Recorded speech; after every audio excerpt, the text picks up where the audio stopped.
Week 3 is in the books. Let's talk about it.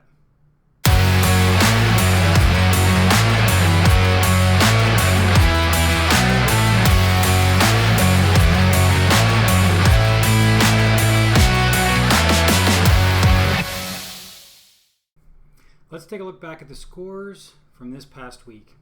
As we look at that first game, Kamish did just enough to stay undefeated.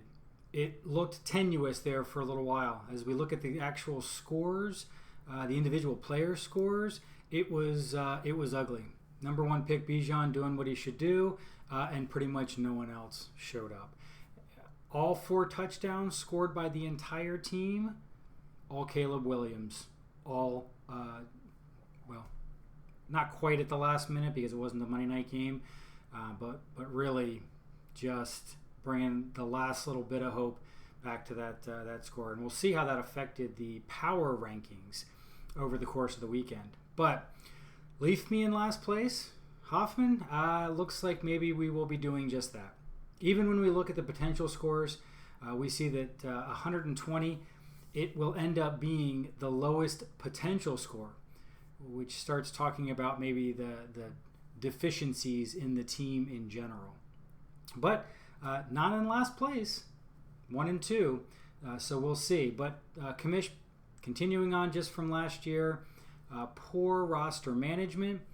Eventually Wilson's going to realize that that is the Achilles heel of this team, and eventually it will catch up with poor Kamish. 140, just short of 147 total. That might not even do it. There's obviously quite a few higher scores that are coming in from some other teams. So we'll see how long that 3-0 and that number 1 projected number 1 lasts for your Kamish. Our next game, Jersey Birds and Skibbity, the reigning champ. This was an interesting one because up until Monday night, it looked like Jersey Birds was going to stay undefeated himself. Now, just to address that comment right here, that Seth was hoping they'd both go undefeated, you realize you're in the same division. So you play each other twice. You understand the implications there, obviously, I hope. Anyway, it was not to be. So despite the great output, continued great output from Lamar Jackson, unfortunately, it wasn't quite enough. Not quite enough from Derrick Henry, and it definitely was not enough to overcome some incredible running back performance by your reigning champ.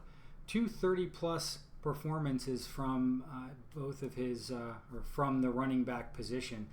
That's pretty significant. When you look at the potentials, a perfect score could have gotten Ian the win, but we look at how much firepower your reigning champ had, almost 191.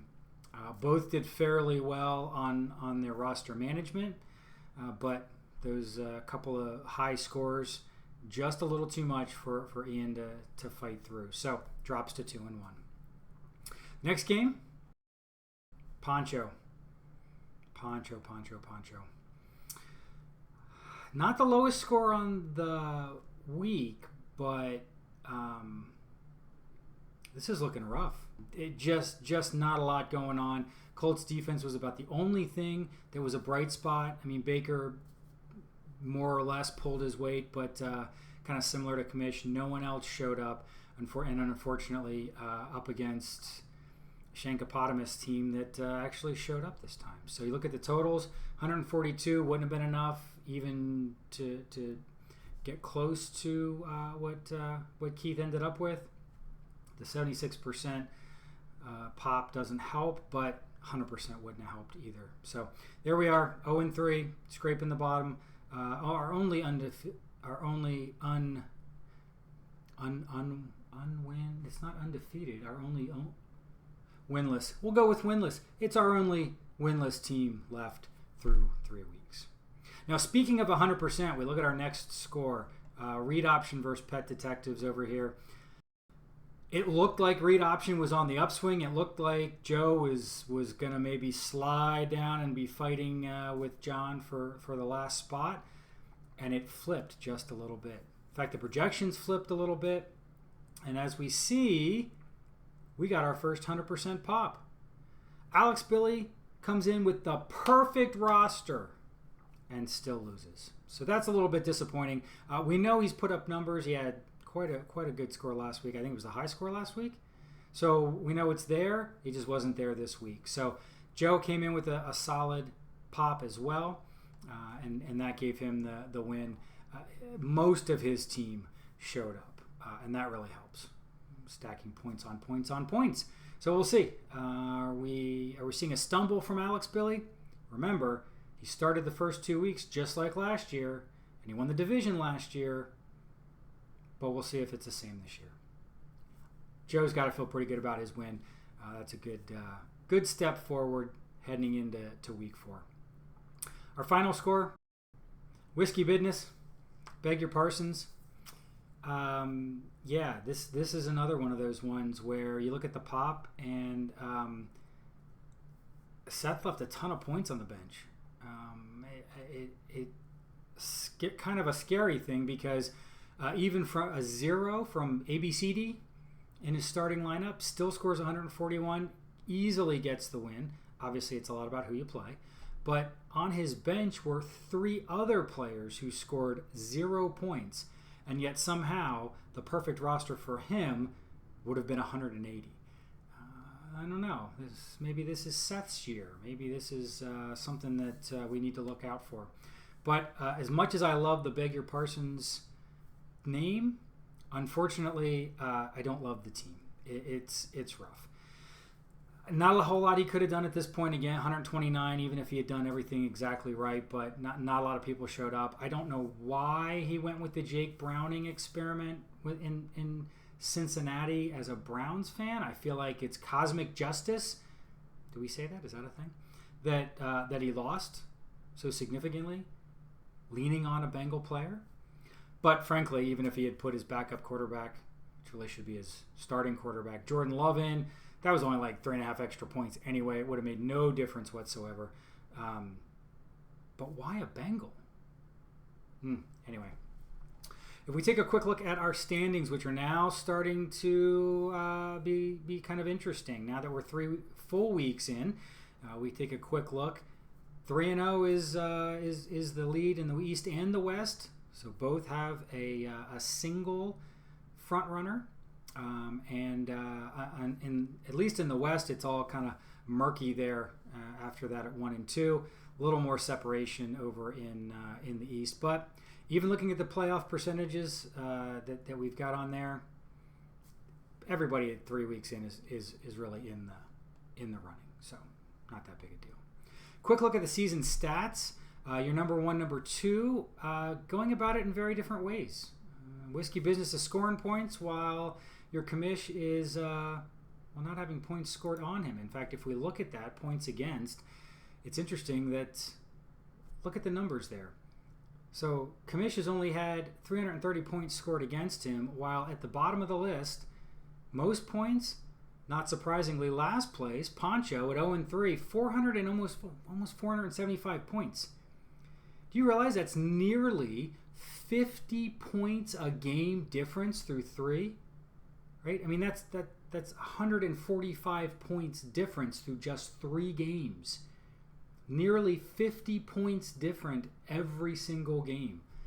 I had to look at that 3 or 4 or 5 different ways. That is absolutely accurate. John is having to deal with, on an average, 50 more points scored against him than your commish. Clearly that's not sustainable. Clearly it won't be sustained. It's only 3 weeks in. But man, I feel for you, Punch. I really do. Take a quick look now at our power rankings. Now, if you look at and you see the little blip there, you'll see that that Kamish over the weekend slid and lost his little spot there at number 1. But because Ian ends up losing, even though he scores a ton more points, that number 1 spot comes back. And so as you look compared to last week where we ended, Joe was dead last. Keith Shankopotamus was in 9th projected. They both get themselves out of the cellar, 8 and 7 respectively, with some good wins. And Pancho, no surprise, at 0-3, is dropped to being projected as the last place team. Crimea Rivers leaped me in last place. Hoffman, he was actually projected up to number 5 last week. Drops himself now to second to last. So a little bit of adjustment there. Obviously, just win the games, and that's all that really matters. But we see how it shapes up right here, right now. One last quick look at some stats. We look at the pop. Obviously, a good indicator of who's managing their roster well. Very different from last year in some respects, but some at the bottom are well, your commish was second to last year as well. So clearly just not good at picking who would be who's the right person in the right spot. It's interesting because I mostly the past couple of weeks have gone by the projections. The projections have put me at less than 82%, second to last in the league, to a perfect roster, to making all the right decisions. Clearly, I need to start going with my gut and not just the facts and the numbers. So we'll see if that number drops, because that's a real good possibility. Well, as we look at week 4, we have some key matchups to look at.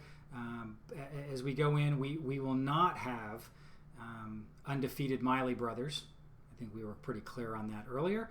But now at week 4, we start to see not just some trends, but maybe really some projections as far as teams going up, teams going down, teams that need to make some significant changes. So we'll see what happens, how it shakes out. Enjoy week 4.